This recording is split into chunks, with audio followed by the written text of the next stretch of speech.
Hello and welcome to the 6th episode of What's the Difference podcast. Of course, a podcast about living with invisible disabilities and just kicking ass at life. Today we have our usual cast. We have Cynthia. We have Stacie. Hi. We have Sam. Hey, guys. And we have a special guest who Sam is going to introduce in a moment. But we just wanted to tell you what the topic of today's episode is before we go any further. We're going to be talking about employment and disability. And this is a very, very important topic because it has touched all of our lives and how we work in our lives because of our disabilities. So we think this is a topic that needs to be discussed at greater length. And we hope that all of you, our listeners, and anybody who's watching us on YouTube, that you get something out of it and that you're able to better advocate for yourself after watching us and listening to us today. So, Sam, take it away. Let's hear about our guest.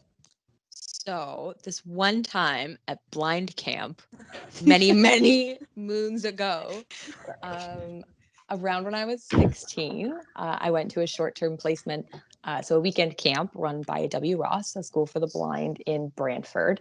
And I met Erica, who is with us today. And we've just clicked instantly. We had actually been assigned to rooms with people. And this is probably something I should regret, but definitely don't. I was in a room with a random person. I don't even know who it was from the camp, but Erica and I had the opportunity to meet a little beforehand before other people got there. And we just clicked really well. So I grabbed my stuff and we switched name tags on the doors. And I was like, yep, we're rooming together. We're friends now. Yeah. And then it's been a solid 10 years of friendship ever since. So Erica is being called to the bar in a couple of weeks. She studied business and law. I know, because everybody give her a round of applause. Congratulations. And yeah, so I thought she would be perfect to join us for our episode on employment. So she could talk about going through school and maybe her experiences now kind of becoming a lawyer, which is really exciting. So welcome, Erica. Yeah, so I think this is time for Erica to say a few words now. Sure. Thank you for the introduction. Hello, everyone. Thanks for having me on your show for this episode. I'm really excited to talk about my experiences. I guess I'll start, as Sam said, I'm visually impaired. So it's optic atrophy. However, I do have an underlying disease called Lee's disease, which is super rare. A lot of doctors haven't even heard of it. And it's a miracle that I survived. I was diagnosed with it at 6. After my little brother died from the same disease. However, thankfully, it only affects my vision. And doctors didn't think that I would last past puberty, but here I am. So now they say that I will live a full, long, and healthy life, which is great.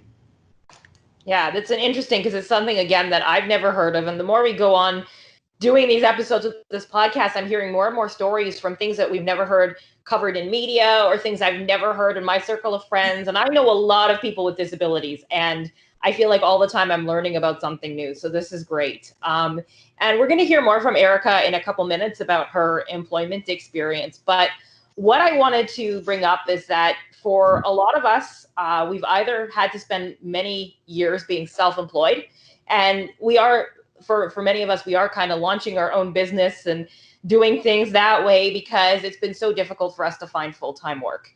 And in my particular situation, I always struggled to find something that gave me permanent hours because I couldn't do what somebody normal, so-called normal, air quotes, can do. There is no normal anymore. I know, exactly. You're absolutely right. And so what happened with me was that I ended up kind of stalling in my dream field, which was broadcasting, because I couldn't work overnights to get ahead. And I had a letter from doctors saying that I could not work overnights due to my medical conditions. I needed the proper amount of sleep. If I didn't get the proper amount of sleep, I had a greater likelihood of getting sick, which could lead to pneumonia and me ending up in the hospital. So I had this note, didn't really seem to matter. I remember at one point early on in my broadcasting career, one of my coworkers, another overnight anchor, who was probably upset that I didn't have to work overnights, and he did, pulled me aside and said to me, "You're never going to make it in this business, not with your disability. You're just not going to make it. I'm just warning you right now." I think he was trying to be nice, or he thought he was trying to be nice by telling me not to expect anything. But then later on, I heard him gossiping about a city news reporter who happened to be in a wheelchair. And he didn't take her journalism seriously, as he told one of our coworkers, because she was in a wheelchair, which I'm sorry is bullshit. So I kind of realized at that point that that was going to be my journey with employment, and my dream of being the 6 p.m. anchor on CTV News probably was going to take a lot longer to reach than most people. Now, I never did get to be the 6 p.m. anchor on CTV News, and it no longer is my dream anymore. I've kind of changed where I want to go with my career. But what happened was, as I got out of journalism, as I tried to ease out of journalism after about 10, 11 years, because I was just tired of working part-time as well as contract or, freelance, I got a job, which was a writing job. And I started getting bullied in that job about 2 months in. And so I went to my boss's supervisor, happened to mention that I had a disability as part of my discussion with her. And then she said to me, "You have a disability?" And I said, "Yes." And she said, "Why didn't you tell us this during the interview process?" I said, "Because I didn't think it needed to come up. Legally, you don't have to. Exactly. And legally, they can't even ask. Well, yeah. As a matter of fact, what ended up happening was because of this bullying situation, I went back to HR, and about a week after I had that conversation with my manager's manager, and then they pulled me aside and fired me. And they said they fired me for lying by omission about my disability. Which is not okay. Like, I can understand lying on an application. If you're saying you went to Harvard and you didn't graduate high school, that is a lie. But like withholding personal information, like, you're not going to go and be like, "My mom has cancer, so why do I have to disclose to you my disability?" Like, that has no business in the workplace unless I'm asking you for accommodation. I have a background in HR, and I worked as a recruiter before, and I can tell you that it is illegal for somebody to ask you personal questions like, "Oh, are you married? Oh, do you have a disability?" And I had recruiters ask me a lot, like, "Oh, so I see like your arm is so and so, so you have like cerebral palsy." They can't ask that. Many recruiters do. I know recruiters who've done that, but it doesn't mean that it's legal.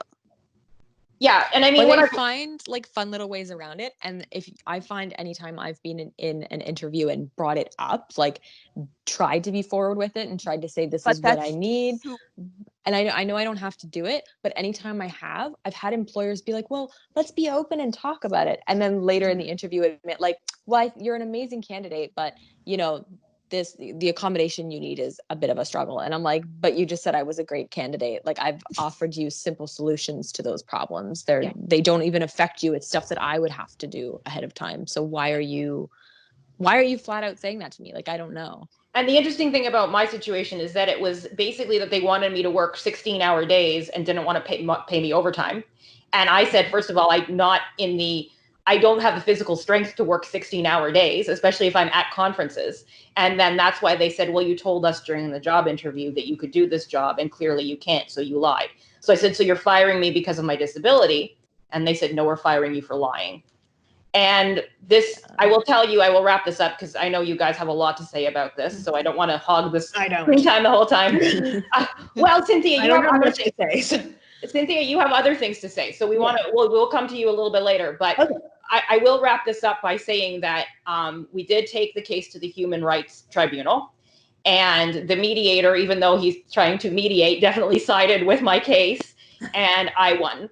Or at least they'll think that they won because they didn't pay out as much as I asked for, but I did get a payout. And so that has been settled. And I am very thankful right now to work for the best employer I have ever worked for in my life. I finally have a full-time job. It only took me till I was 34 years old to find full-time work.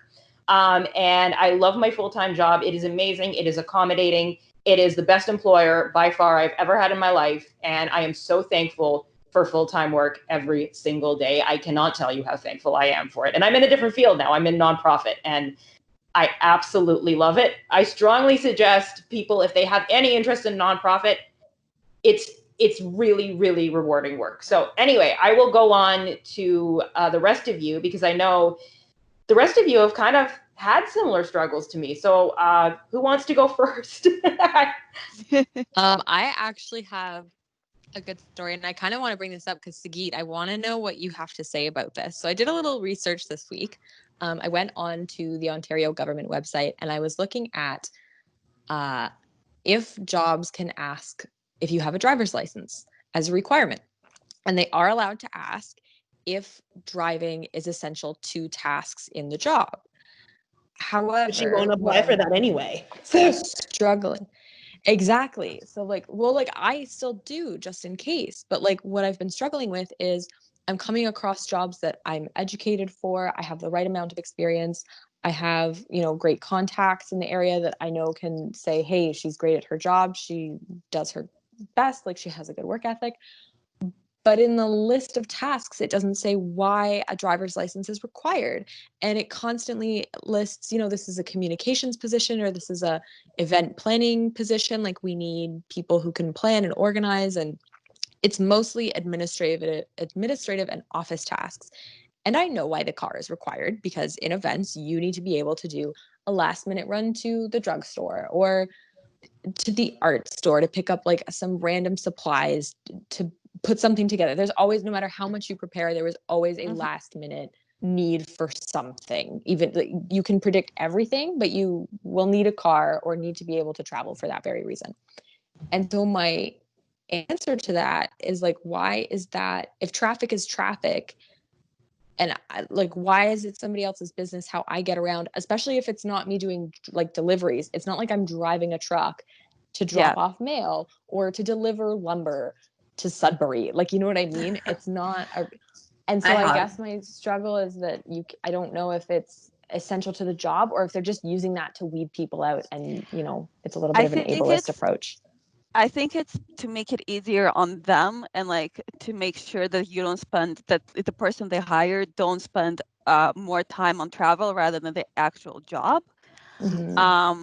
And also like for them not to spend money, because they might, if you don't drive, they're gonna assume, oh, like I'm gonna have to spend money on that person for transportation. Which is true. However, recruiters, every recruiter is so different. So like some recruiters will look at your skills and qualifications and your experience, and they might say, oh well, this person can't drive, but she has so much experience that would benefit the company so much that they're gonna outweigh that part, and they're gonna like make sure to accommodate you because you're so good at your job, and they feel like that you'd bring value to their company. Which is frustrating, because I feel like to be that person with a disability who gets hired, you have to be that person. You have to be the superhero. You have to be on the honor roll. You have to be so amazing. There's no room for any kind of error, and you have to be on your A game all the time, or else people aren't going to hire you because they're going to see those other things. Like I know as soon as I go into an interview and they're asking, I've even had it for jobs, like just retail jobs, want to know if you have a car. And it's like, I show up. I've had retail jobs where it has taken me 2 hours to get there. And yet somebody who lives like a block away, who like walks, or maybe it takes them 15, 20 minutes, will show up half an hour late. So like, who do you want? Do you want someone with a work ethic, or do you want a lazy bum who's cited? I have a story about a driver's license. This was my only kind of negative experience. I was in an interview. I won't say what it was for, but I told them I was visually impaired, and they're like, oh, well, having a driver's license is a requirement in the job.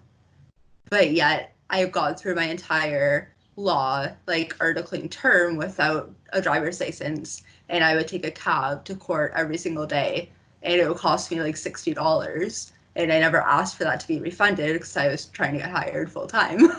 But that's, like, I mean, it shouldn't be something that they ask you for. It should just, you can get around. There's other ways. There's taxis, there's trains, there's buses. There's it should Uber. not be, There's subway. But- And because, you know, like there's a lot of studies that support the fact that people who are disabled tend to be like, they stay at a company longer. Their company loyalty is stronger because they're so thankful. It's really sad, but they're so thankful to have a job that they stay there, and they're loyal to their employers, and they work really hard to come up with ideas and grow within the business.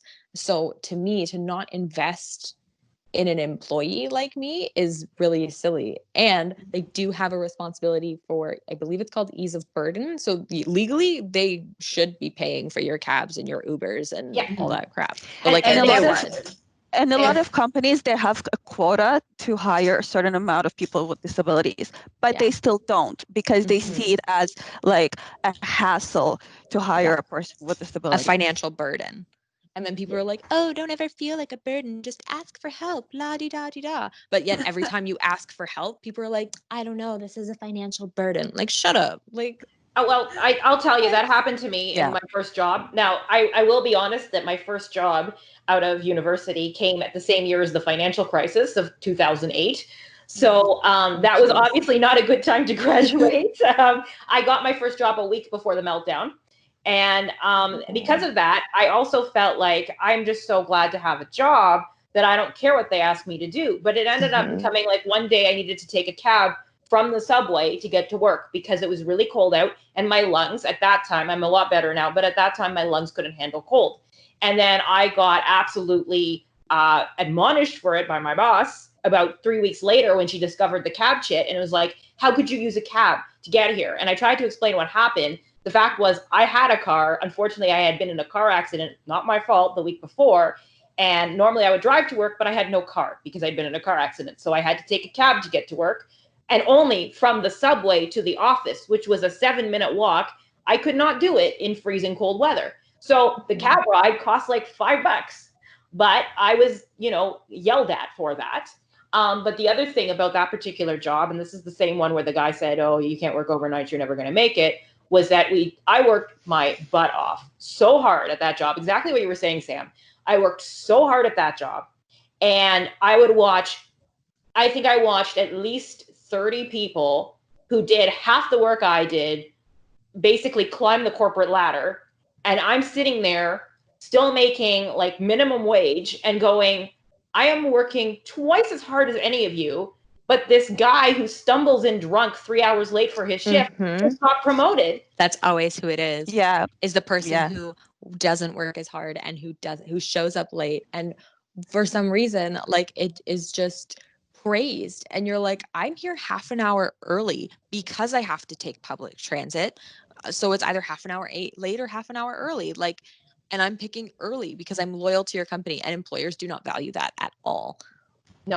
No, because they honestly, it's like if you have something wrong with you, well, it's going to cost them money, or it's going to take them longer to get you into that company culture or anything like that. And it's just very, very frustrating. And that's why, again, I do want to point to the fact that I am having an amazing experience right now with my employment. And so I want to say that there are amazing things out there, and it's just really hard to find them. When you do, you don't want to let go. So I actually want to speak to Erica now, because Erica, the reason that we want Erica here is because she has had some amazing experiences. So I'd like to hear what those are.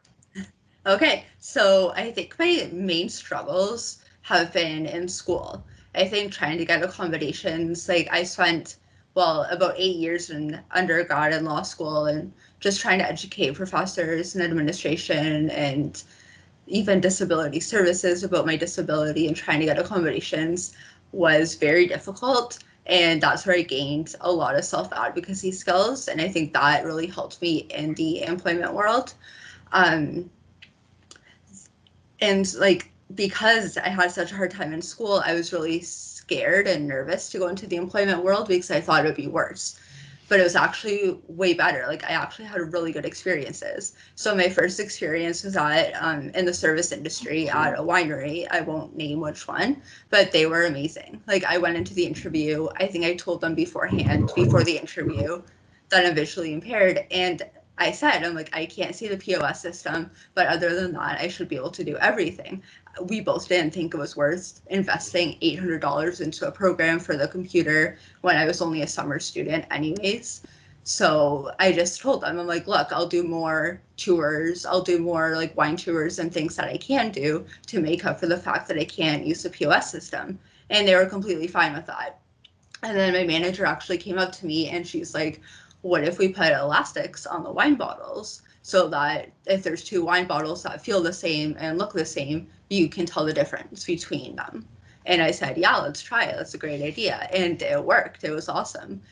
Everyone became really good with organizing the wine bottles in the fridge, on the counter. They became really good at putting elastics on them. So I ended up doing really well there. I was there for 5 years. I got promoted to supervisor. So that was really good. And then my other good experience was actually in a law firm. Again, I brought up my visual impairment. I think I wrote it in the cover letter, which in hindsight, I don't do that anymore. The only time I ever put it in the cover letter or resume is if it's a government job or a big international firm and they advertise that they're looking for people with disabilities or equal opportunity, then I might put it just to sort of differentiate myself. But typically I'll just tell them before the interview. And I was sitting in the interview with them and I mentioned it again. And I said, do you have any questions? Because I try to be very open with employers.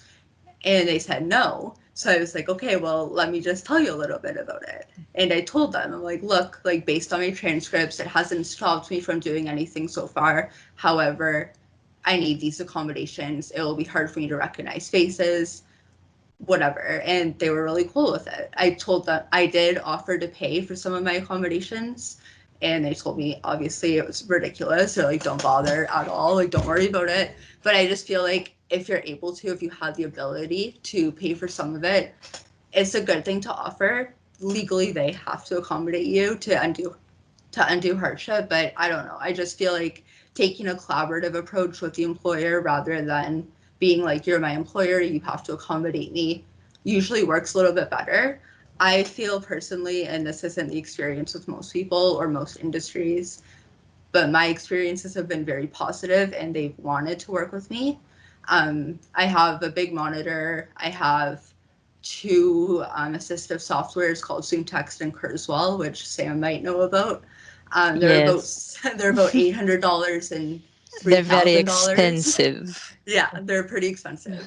So, Honestly, being disabled in general is expensive. Yeah, for Yeah, sure. And we're the ones that have a hard time getting jobs. I know. Yeah. But here's the thing, guys, is that I hope you don't mind that I'm calling you guys. That's just what I say. But the thing is, you don't legally have to disclose when you go for an interview if you need accommodations. And I don't want anybody to think that you need to do that. So if you're watching us right now and listening to us and you're just out of school and you're thinking about going into the job market the first time and you don't want to disclose your disability, you do not legally have to do that. What Erica has said about, offering to help financially if they have to accommodate you with expensive software, that is okay, but there's going to be a lot of people that won't be in that position to do that. You might not be in that position to do that because you're not making a lot of money to begin with. And this is something we will also talk about in a different episode, is about disability and poverty, which is often goes hand in hand. But at this, I just want to make sure that people know that you do not have to disclose your disability on a cover letter or in an interview. It's not required. And that's why I went to the Human Rights Commission. And that's why I came out with money. Which ironically also takes money, like gutting a lawyer Yeah. and like having to people are like, oh, they can't do that, just sue them. And I'm like, oh, do you have thousands of dollars to donate to me so that I can sue these people? Like, that it doesn't work that way. And I also want to thank Erica for using the words undue hardship. I always forget the word and like undue burden and hard stuff, but like that is. She's a lawyer. She should know what she's talking about. I know. And it's a really great point. Like if you've approached your employer and said, I would like this accommodation for this reason, this is what I need, they have the responsibility to undo hardship and financially support or cover Ubers or cover taxis or help you with what you need. That is their responsibility as the employer. And also, offering to pay shows them how much you want the job, like you're serious about your job, not just And sorry, can I just expecting anybody to pay. Go ahead. Sorry. just what I said about me paying for it financially. At the time, I was a summer law student, so I was only giving them a 4-month commitment. So I didn't want them to think, oh, I have to spend close to $4,000 just for you to work here for 4 months. And potentially, I did end up getting hired for articling, so it did work out. However, that's why I offered. If it was going to be like my full-time career, I might not have done that. But just because I wanted that summer job and I wanted to show them that, yes, I'm interested. But again, like, you don't have to pay for it at all if you're not comfortable or if you don't have the ability. It is the employer's responsibility. But and it definitely depends on the opportunity. Like it, like you said, like if that's an opportunity that leads to your, experience you're getting for that full-time job, then you may want to. But if you can't, you don't have to. This is I didn't think we would go in this direction. And this is interesting because this brings up a whole other thing that none of us should be paying. None of us should be paying for this. And that's the whole point. And I want people to understand, and I want to get that message out there that we shouldn't be expected to pay for those accommodations. It's great that we're offering, and that shows how committed we are to the job, but we should never be expected to do that, especially if you're working at a multi-billion-dollar company. I mean, they've got the money to pay for you. Let's just put it that way. They have enough. Yeah, and I'm thinking if you're working for a small business, it's a little different, and you might say, you know what, I can afford to swallow this cost.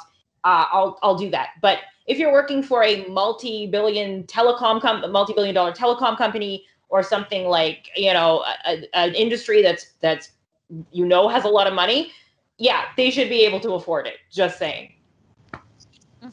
Okay, so I think what we want to take it now, what I want to talk a little bit now is about self-employment, because a lot of us have had to carve our path that way. I've done a little bit of self-employment. I consider this podcast sort of being self-employment at this point. But I know, like, Stacie, you've had to start your own business because you couldn't find work. And I know Cynthia has her own business. So I want to hear from both of you now. Okay. So when I finished college, I literally, like 2 weeks before my last exam, I got into a car accident. And there was a chance that I wouldn't be able to even graduate from college because of the physical and emotional pain that I was experiencing. Luckily, my professors were accommodating enough for me to finish the last exam. So I did that, just absolutely no troubles at all. However, job seeking was a whole different story. There were times where they wouldn't, where recruiters wouldn't even call me, and if I asked to reschedule an interview because of the physical pain that I was experiencing, because I wouldn't be able to go into an interview. And then there were times where I would be called unprofessional.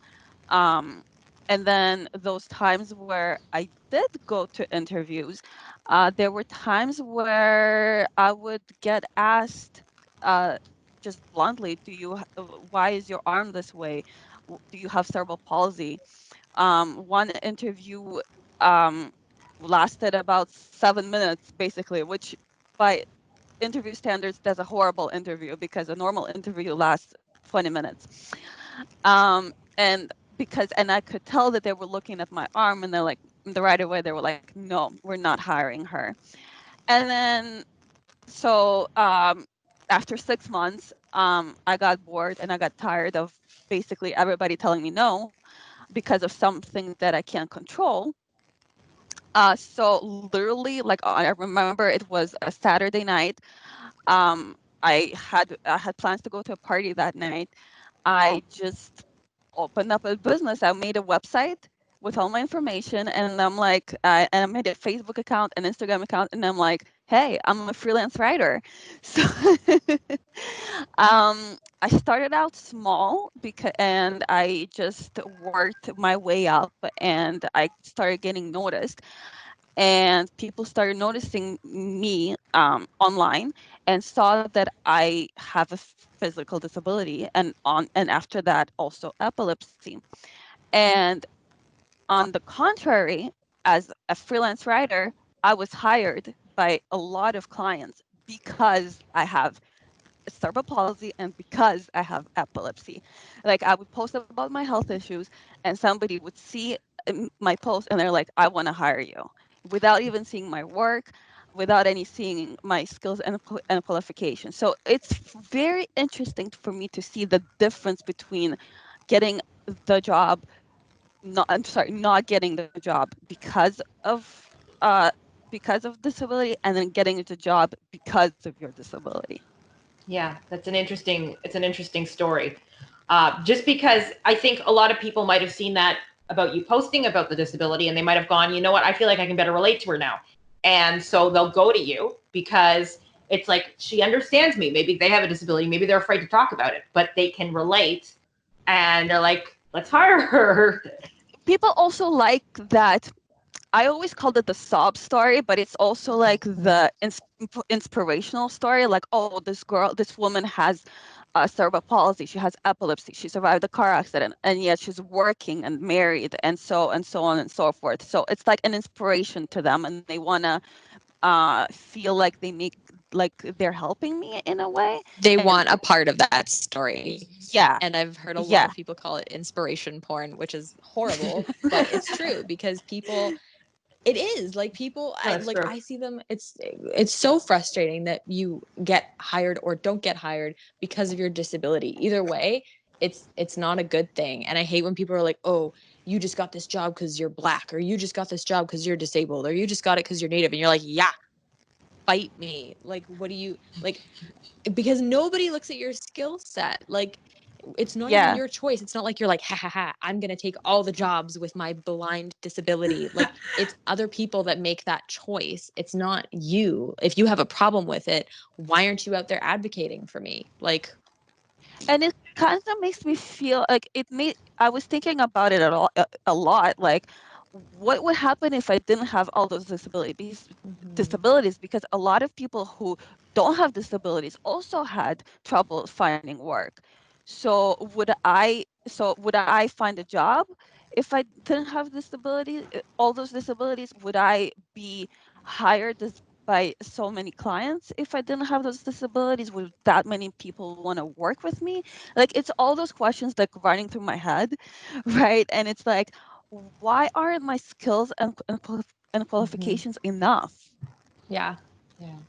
It's so difficult, but the thing is that a lot of us we're lucky that we do have the artistic flair or the drive to want to work for ourselves, because some people, they physically can't. And I mean, I want to acknowledge people as well, that there are people who literally cannot work because of their disability. And a lot of people are complaining, oh, they're just like using welfare. No, literally they can't work. Like, I have a friend who has lupus and fibromyalgia, and she has to go sometimes months where she can't even get out of bed.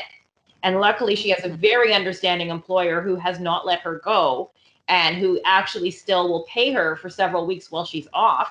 She works for one of the big 5 banks. So that's why I think a lot of times the big 5 banks, they got a lot of money, so they're able to do that. And that's one of the reasons why they have very, very strong ethics and very, very strong principles when it comes to hiring people with disabilities, because they can actually afford to do that. But you know, like, there's a lot of us who can't work, who physically can't work. But for those of us who can, I mean, it's still a challenge. It doesn't really matter. Now, I know, Cynthia, you have your own business, and kind of how did that all start? Well, it sort of started because philanthropy has always been something that I've been interested in. I mean, like, I've been involved with women's organizations who focus on volunteering, et cetera, et cetera, et cetera. Initially, my career plan was to work for a few years in a PR firm, to work for somebody else, and then eventually venture off on my own to start my own public relations, philanthropy related public relations business. But there was a lot of fighting with my parents and things like that. So that's a whole other different kind of topic, which kind of ended that. Sorry, I didn't mean to interrupt you. I was going to say that that's the other thing too, is that sometimes parents can have expectations that are a little bit different than we do. That's another topic. We can probably do like an Instagram chat about that sometime. Go ahead. That's a whole cultural thing, and I don't really want to get into it. Go ahead. Sorry. Yes. So I struggled with getting jobs because I kept on getting leads, usually from connections in sectors I was never interested in, and being let go usually came from me just not being interested. So it was never disability related. I know that what I wanted to do in PR I may have had a lot of trouble moving ahead if I had worked for somebody, if I continued working for a PR company, especially in the event planning world, had I stayed with somebody for a long time without venturing on my own, because with epilepsy, you kind of need sleep to lower your risk of seizures. But like I said, the initial plan was just to do it for somebody for like 2 years and then start my own, so I could do like a noon to like just have my own hours. Eventually, did lead to a job in finance in an area. It was an internship program that was initially supposed to last 1 year. That was before getting the leads to other sectors that I wasn't interested in. I thought it was the perfect match because it was finance. It was at a bank, the Big Five bank, and doing event planning for them. But I was kind of guilted out and had to go to a different job that had nothing to do with event planning or PR in the financial world because of influence and connections from my family, and I wasn't really a fan of that, and that didn't last long. Let's just say. Cynthia, I was going to ask you, what kind of are your thoughts about having a disability and working in nonprofit? Like how's nobody knows. No, because I'm just finding like I find that there's a connection for me working in nonprofit, because I feel like I want to work for a cause that's greater than just, making money at the end of the day. And I know you want to start your own nonprofit eventually. Isn't that right? Yes, I want to start some sort of foundation once I have money. There are two areas I want to go into. I want to go into VC, venture capitalism, and I focus on women owned businesses, since women tend to get less funding from other investors. The investment world, the VC world, is still very dominated by men. And all the sources I've read point to people funding others who are quote unquote like them, which is the reason why guys tend to get more money. So that is very true, actually. I recently was looking through my work that I completed for clients, and I did a report on feminist disability theory, and the report actually describes exactly what you're talking about, because specifically women with disabilities are looked at as weak, because history says already that they're weaker than men, because men were the providers, but especially women with disabilities are weaker even now, because, well, there's so much, like, women are supposed to work, and yet women are also supposed to be housewives and have kids and take care of the kids. So there's the stigma as well. A lot of it is women with disabilities can't do that. But a lot of it is unconscious bias. I funded some Kickstarter projects, and I've noticed that many of them are women founded. Like, I think I've only funded one guy owned business out of like the 4 or 5, because that's the amount of money I had. And also too, a lot of, nonprofits, for example, you're going to find that the field is dominated by women. So that's another thing. If you're starting doing a startup for a nonprofit, I just wanted, before we go on though, Cynthia, I want you to talk about what your other foundation, the idea you have for your foundation, because it's really interesting. Well, it's right now, my goal is to end mental health stigma in the East Asian community. There's a lot of issues that I'd like to say that they're a little bit quote unquote behind in ending stigma, because people feel the whole losing face issue culturally is big, even with people who are Canadian born. And children of Canadian-born people. Like they feel that they may have ruined their family reputation, or they're afraid to tell people because it makes them look bad and they would be shamed. To my understanding, there is no the term for mental health and mental health awareness is probably even newer, and before that it was illness, mental illness. Yeah, and I think this is great what you're planning to do. We hope that that you'll be able to do it eventually, and that you'll get the funding and all that. So I want to kind of take it back to kind of what does, if you could pick one thing that you want to see from employers going forward, and I'll let you all speak, what would you want to see? For me, for any of you, like whoever wants to go first. I'm kind of just want to feel what would you guys like to see if you could pick one thing that employers should do going forward when it has to do with disability? What would you like to see? I would like to see more accommodations and more of that. Like more to end that stigma. Oh, you're disabled, so you can't work. I previously mentioned that I worked as a recruiter, and that was the one job that I had as an employee, but it was a co-op position, and that's one employer that I saw that really was accommodating to my needs as a person with disability, and he was the most understanding. He always asked me like, do you need this, do you need that, can you do this, can you do that, do you need more time on this, do you need more time for that? That's the one person that was really, really accommodating for me, and that didn't cost him any money or any sort of time. It was just like that, do you need help, do you need more help with this? I would like to see more accommodations where people will be able to work from home more, and not be like that, to end that stigma of the need to be in an office so much that's and probably have it gonna, be there. hopefully that will end quick, more quickly than you think. Yes, especially Yeah. now with everything that's going on. I mean, a lot of people are working from home and like, oh, hey, we can work from home. And you know what? That will lead to more money saving, because you won't need to spend so much money on your rent, and you can rent it out. You can rent out your office to somebody who will need it. Right. Yeah, So I would like exactly. to see that. Yeah. Sam?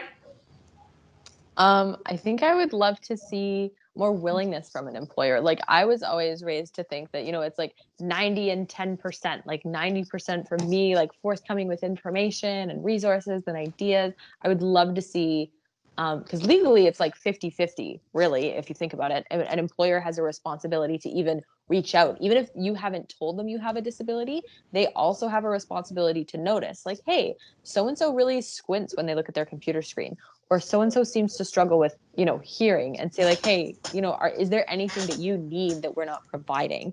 So I'd like to see more follow-up on that end of things. And even the, all those companies that are saying, oh, we want people with disabilities. And then you go on their website and their website isn't accessible.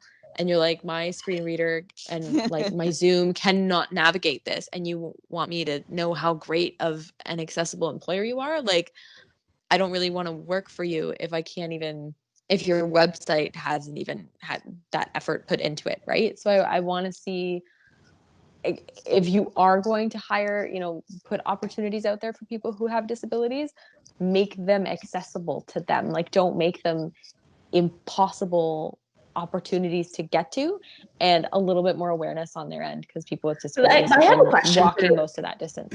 I have a question for you, Sam. Mhm. If you, for people with a visual impairment who have guide dogs, what if their employer has a fear of dogs or is I'm not allergic to sure. dogs? How does that work? So a fear of dogs, I don't know exactly. I want to say there's probably a nicer way to say this, but I think it's kind of a too bad, so bad, like so sad situation. That's what I was gonna say. But that's also like, okay, put them in an office with a door, or maybe they can get a hypoallergenic dog. If they're looking into getting a dog, then yeah, see if they can get a hypoallergenic one. Or close the door or have a spot where that dog can maybe be a little separate, like, you know. Yeah, because give them I something else. mean, this is something completely different, but I once had a therapist who had a therapy dog, Mhm. and nobody told me That's about really ironic. nobody Sorry. told me about that. So I had to, like, I could not even, I didn't last the session. Oh no. Wait, the So that's therapist really had weird. And so what's interesting with a therapy, I think there's another problem is that people confuse therapy and certain service dogs with like real service dogs. Like even just the fact that there's different requirements, like technically an emotional support animal, because they don't, if they're just there like for their purpose is to be there to keep someone calm, if they're specifically not trained to perform certain tasks, they don't have the same rights as a real service dog. So that's also a very fine line. Like they may not actually be allowed to have that dog in Walmart or in on a private session because that dog isn't specifically trained. So even in that case, the dog may have to leave. But if it is an actual service dog, like you are allowed, you can't ask if it's a service dog, but you can ask, okay, what tasks does it perform? And what does it do for you? And if there's no answer to that, like if it has no special she training. kept on running around me and she was quite loud. Yeah, no, that's not so appropriate at all. I asked the therapist if she could go to a different room, and she said no. So I basically walked out. That's very frustrating because I'd be interested to know more. Like if it's a dog that, you know, has to sense seizures or like I said, no, performs a specific task. It was like for like it was just for like the dog's presence itself was what Yeah. made the difference. It's not that that's not okay. It's just that because that dog hasn't had to go through any special training and doesn't often know how to behave in multiple situations, like a guide dog or other service animals for like diabetes or autism or anxiety attacks and stuff, that dog doesn't have a right to be in the same space where other working dogs may actually even be. So I'd be interested to know what task that dog actually performs. But you're right, as an employer, it is difficult if you have a like an allergy, because you know, but it, you know, work on a different floor. Like there's tons of other options that you can provide. I guess it all goes down. It's like a 3-person office. I guess it all goes down to accommodations, providing accommodations, and there are always ways. Yeah, it's a little tricky, but there are always, or maybe they can take allergy medication. Like it has to be on both sides. It can't just be, you know, one person taking medication, but then the other one's just letting their dog run around butt naked around the office. Like it takes both sides to work and come to a solution. Okay, before I start talking about my need for an emotional support raccoon, because I don't actually need an emotional support raccoon, but I love raccoons, and I heard that somebody had an emotional support raccoon somewhere in Canada. Don't get me started down that path. The raccoon, funny enough, this emotional support raccoon had the same name as my husband. So I'm not even going to go there because that would be like my dream pet. But I want to hear from Erica. Erica, what would you like to see from employers? Well, mine's more for in the educational system, but I guess it translates into employment. Just for people to not make so many assumptions that every disability fits into one category. Yeah. So I'll give you an example. Well, starting in high school, in terms of assumptions, teachers and even the staff would tell me, you're not going to graduate in 4 years. You're not going to go to university. I would tell them I'm going to university, and it was just, all I would get is a laugh. And then I went to university, and my professor told me maybe you should consider a different program if you can't see the numbers, instead of just reading them verbally, instead of pointing to them. So, and then I went to law school, and I won't name the law school, but the first day she told me, just so you know, you're going to end up being in the bottom 10%. So I don't want you to get discouraged. And I ended up finishing in the top 7%. So that was like really disappointing, but it's just these assumptions that people make about you before they even get to know you. And then when I went for accommodations, they were like, oh, you're visually impaired, so why don't you just listen to everything? But I was like, no, that doesn't work for me because I'm not completely blind. People who are completely blind are really good with audio. They're really good with Braille usually. I'm not sighted and I'm not blind. So it's hard for me to I don't fit into either of those categories. And it's hard for people to understand that, oh, you're not as used to audio as someone who's blind. So I don't know if... Yeah, the all or nothing thing is something that's really common, especially with invisible disabilities, is because people never know, oh, you look fine. That's going to be a topic that we're going to discuss at length in another episode. But Erica, that's exactly on point. Like, that's exactly on point. I really appreciate that perspective. Cynthia, what would you like to see from employers? I think you guys have said it all. But now, no, but I know that you champion like mental health, so I'm assuming that you would probably like want to see something where employers actually give mental health benefits, or like. Yes, it is changing. More and more companies are offering that, but I'd like to see more funds in that area. I'd like to see people being more understanding of mental health, but it's not really employer related. It's like everybody, and not to shame people if they find out, like in families. Yeah.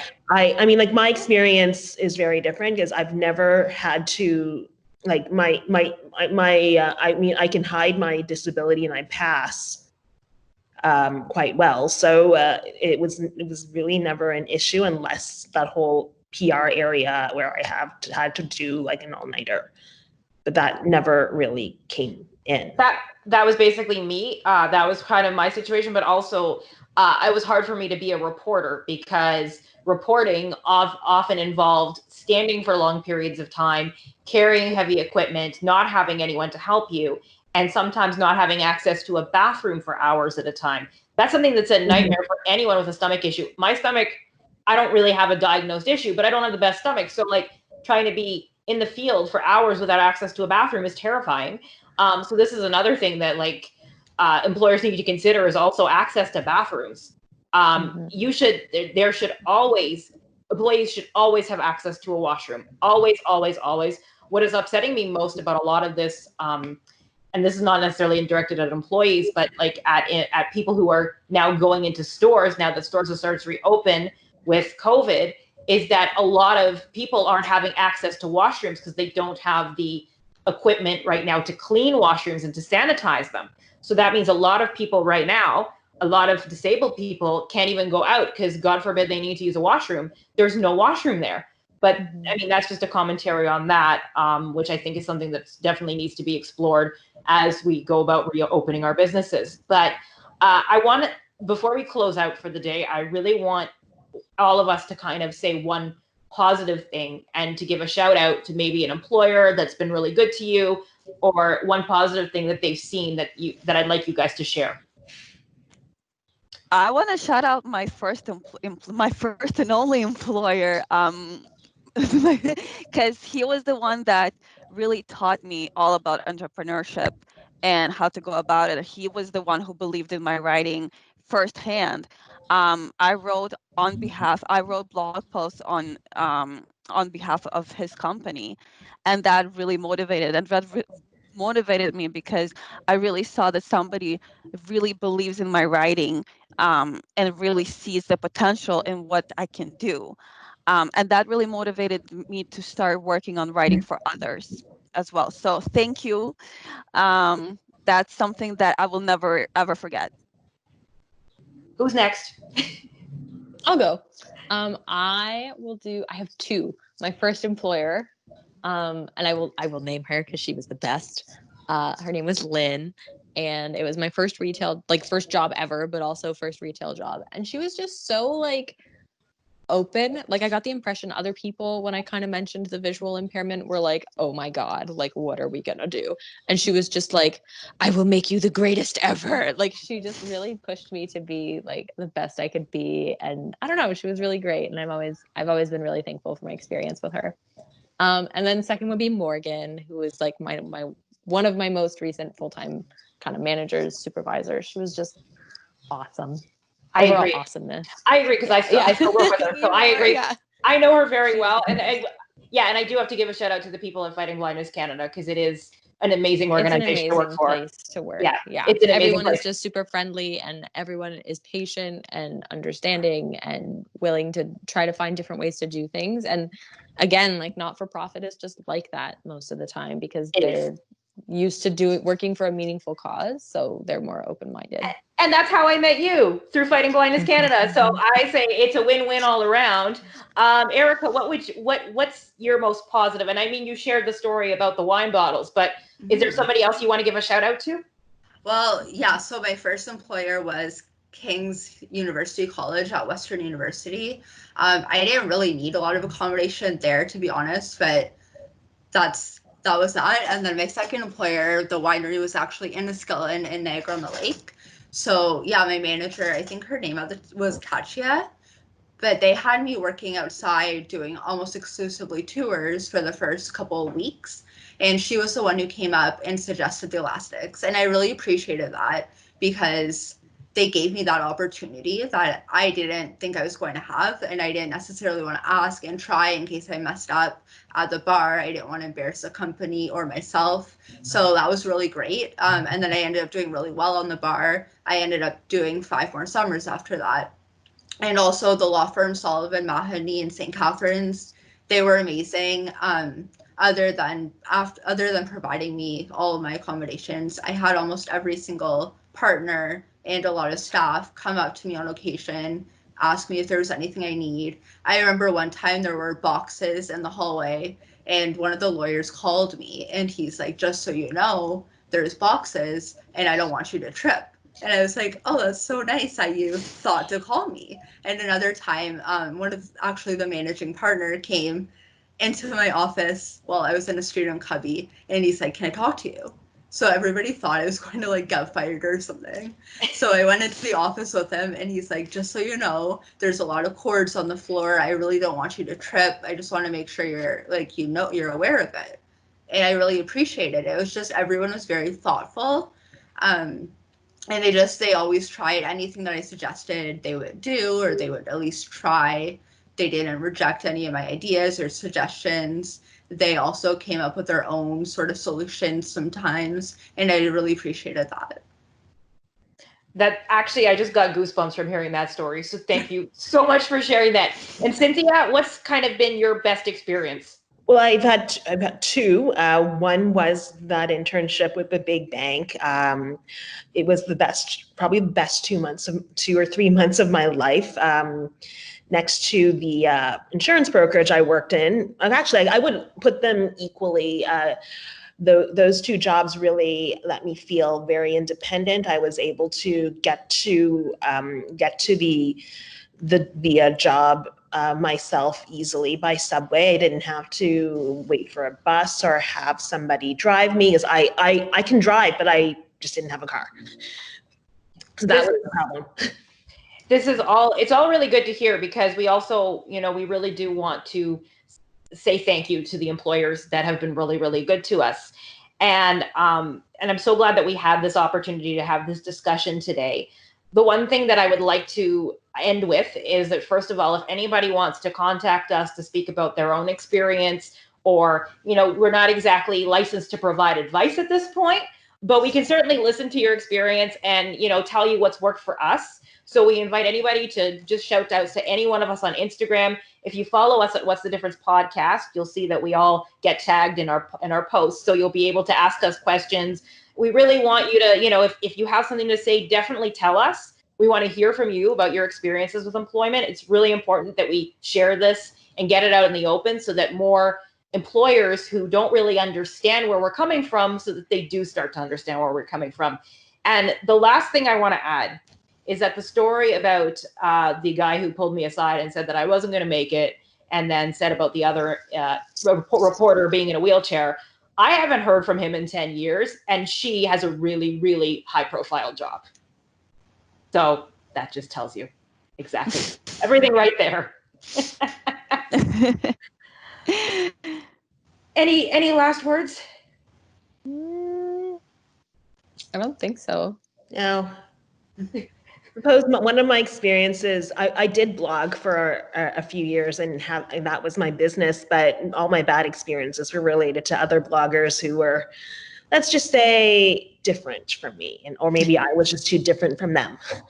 Well, all negative experiences lead to positive experiences. So think the negatives and find the positives in them. Exactly. Thank you so much to all of you. Thank you to our special guest, Erica, for joining us and sharing your experience. Thanks for having me.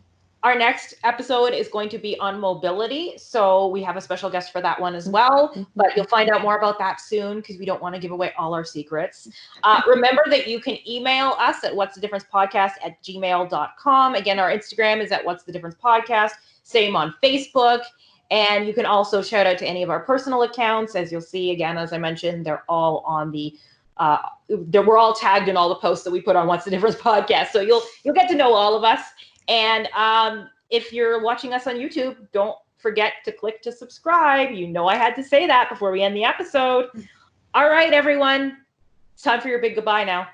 Bye. everyone. Bye. Bye, even though it's all jumbled right now because we're all speaking at the same time and we're all doing this over video chat. But bye. We'll see you in a couple weeks. Bye, everyone. Bye. Bye. Bye. Bye.